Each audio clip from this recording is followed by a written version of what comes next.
Who's your best friend? It's Jenny. She's my best friend.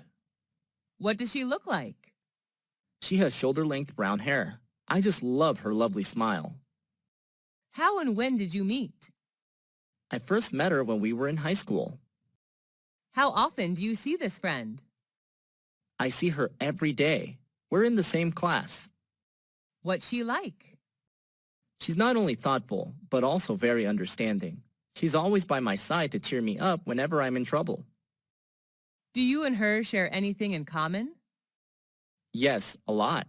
We both love shopping and playing sports. What do you and her do together? We usually do homework and read books together. Have you and her ever quarreled? Yes, but we seldom quarrel. When we do argue, afterwards we seem to understand more about each other. Does she know how to cook? Yes, but she's not a great cook. Do your parents like her? Yes, a lot. They always ask Jenny to come over for dinner. Why is a friend important in life? A good friend can make your life better in many ways. I don't think anyone can stand loneliness.